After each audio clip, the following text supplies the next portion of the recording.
There is a hormone running through your body right now that is simultaneously one of the most essential and one of the most destructive chemicals your biology produces. In the right amount, at the right moment, it saves your life. In the wrong amount, sustained over weeks and months and years, it ages your brain, shrinks critical brain structures, inflames your arteries, disrupts your hormonal system, destroys your immune function, and accelerates the biological aging process at the cellular level. It is cortisol. And the vast majority of adults living in the modern world have chronically elevated levels of it. Not because they are in danger, but because their nervous system cannot tell the difference between a genuine threat and the relentless low-grade pressure of a life that never fully stops demanding. In this video, you are going to understand exactly what chronic cortisol elevation is doing to your body and brain right now, why you cannot feel the full extent of the damage until it becomes impossible to ignore, and the specific protocol that begins to reverse it, starting today. The first thing you need to understand is what cortisol was designed to do, because it is not the villain, it is a hero that got stuck on. Cortisol is your body's primary stress hormone, released by the adrenal glands in response to any perceived threat or demand. When a genuine emergency arrives, a near accident, a physical danger, an acute crisis, cortisol floods your system and does something remarkable. It mobilizes stored energy for immediate use. It sharpens your focus and reaction speed. It temporarily suppresses non-essential functions, digestion, reproduction, immune response, so that every resource your body has can be directed toward surviving the immediate threat. It is one of the most elegant emergency response systems in all of biology. The problem is not what cortisol does. The problem is what happens when it never fully turns off. Because cortisol was designed for short, intense bursts followed by recovery. It was not designed to run as a background program, continuously elevated day after day, week after week, year after year. And that is exactly how most people are running it. What does chronically elevated cortisol actually do to your body over time? Let's start with the brain, because this is where the consequences are most alarming and least visible. Hippocampus, the brain region most critical for memory formation, learning, and emotional regulation. Sustained high cortisol levels literally reduce the physical size of this structure over time. This is not a metaphor.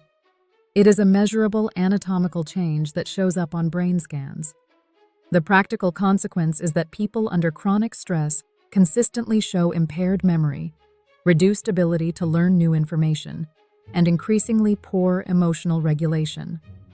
Not because they are getting older, but because a structure in their brain is physically shrinking under the sustained chemical pressure of unrelenting stress. At the same time, chronic cortisol exposure enlarges the amygdala, the brain's threat detection center, making it more reactive, more hair-trigger, more likely to fire alarm signals at lower and lower thresholds of provocation. The result is a brain that is simultaneously less capable of calm, rational thought and more prone to perceiving threat everywhere. A brain that is harder to calm, easier to activate, and increasingly unable to distinguish between real danger and ordinary discomfort. Beyond the brain, the effects of chronic cortisol ripple through every major system in the body, with consequences that most people never connect to stress because they arrive gradually and disguise themselves as other problems. In the cardiovascular system, sustained cortisol elevation promotes systemic inflammation, the same chronic low-grade inflammatory state that underlies heart disease, stroke, and a significant proportion of modern chronic illness. In the metabolic system, chronically elevated cortisol drives insulin resistance, promotes visceral fat accumulation, particularly around the abdomen, disrupts appetite regulation, and creates a metabolic environment that makes weight management extremely difficult, regardless of diet and exercise. In the immune system, cortisol suppresses immune function in ways that increase susceptibility to infection in the short term and increase the risk of autoimmune dysregulation in the long term. The immune system, chronically suppressed and then released in irregular bursts, begins to lose its ability to calibrate its own responses accurately. And at the cellular level, chronic stress accelerates the shortening of telomeres, the protective caps on the ends of chromosomes that are one of the most reliable biological markers of cellular aging. People under chronic sustained stress show measurably shorter telomeres than people of the same chronological age living under lower stress loads. Chronic stress does not just feel like aging faster. It is aging faster at the level of your DNA. Here is what makes this particularly insidious. The same cortisol dysregulation that produces all of these consequences also impairs your ability to accurately perceive your own stress level. Just as chronic sleep deprivation reduces your subjective sense of sleepiness, while your objective cognitive impairment continues to worsen, chronic stress exposure gradually normalizes the feeling of being stressed.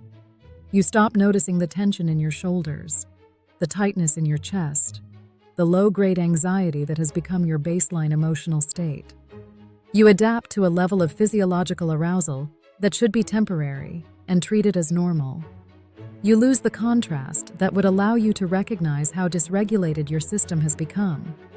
And the longer this goes on, the harder it is to remember what it felt like to be genuinely, physiologically at rest. This is why so many people in chronic stress only recognize the severity of their situation when something forces a break, a vacation, an illness, a period of enforced rest. And they realize, sometimes for the first time in years, what it feels like when their nervous system is actually calm. So what does the cortisol recovery protocol actually look like? The first and most foundational intervention is what stress researchers call the recovery window, the deliberate, non-negotiable creation of periods throughout the day where the nervous system has the opportunity to genuinely downregulate. Not scrolling, not passive television, not doing something productive but less intense. True physiological recovery, which requires low stimulation, low demand, and low cognitive engagement. A 20-minute walk in a natural environment. Slow diaphragmatic breathing for 5 minutes. Sitting in genuine stillness without input. These are not luxuries. They are the biological requirement for a cortisol system that was designed to have recovery cycles built into its operating rhythm. Without those cycles, the system stays elevated. Without regular access to genuine calm, the body loses its ability to find it. The second intervention is what the research calls perceived control restoration. And this is where the psychological and the physiological intersect most directly. One of the most consistent findings in stress biology is that the single strongest driver of sustained cortisol elevation is not workload, not difficulty, and not even suffering. It is the perception of having no control over what is happening. Situations that feel unpredictable, uncontrollable, and without clear resolution are the most potent cortisol drivers that exist. This means that one of the most powerful things you can do to begin reducing chronic cortisol is not to reduce the demands of your life, but to increase your sense of agency within those demands. Identifying what is within your control and taking deliberate action on it, even small, symbolic action, measurably reduces cortisol response. Creating predictable structure in your daily routine. Setting clear boundaries around your time and attention. Making decisions you have been avoiding. Each of these actions sends a signal to your nervous system that you are not helpless. And that signal directly modulates cortisol output. The third intervention addresses the physical substrate directly. Exercise. Particularly moderate intensity aerobic exercise sustained for 30 minutes or more is one of the most evidence-backed cortisol regulators available. Not because it prevents cortisol from rising, exercise actually temporarily elevates cortisol, but because it completes the stress response cycle in the way the body was designed. Stress hormones are mobilized to support physical action.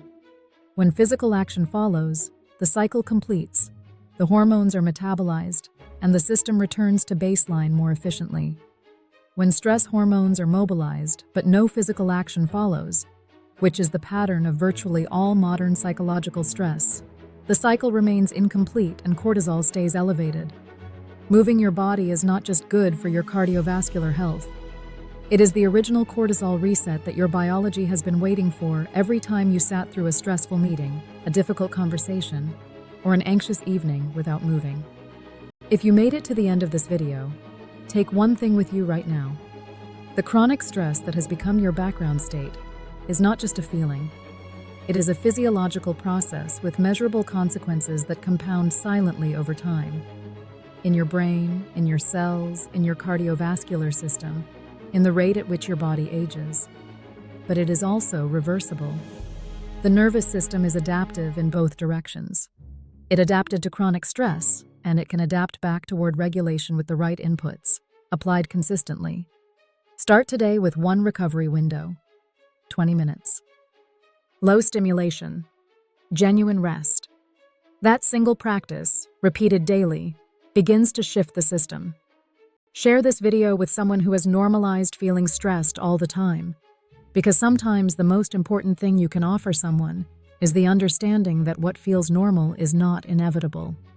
Subscribe to continue this journey, because the next video is going to tackle something that directly determines how much chronic stress you carry. Boundaries. Why they are not walls, why they are not selfish, and why the inability to set them is one of the most significant cortisol drivers in your entire life. See you there.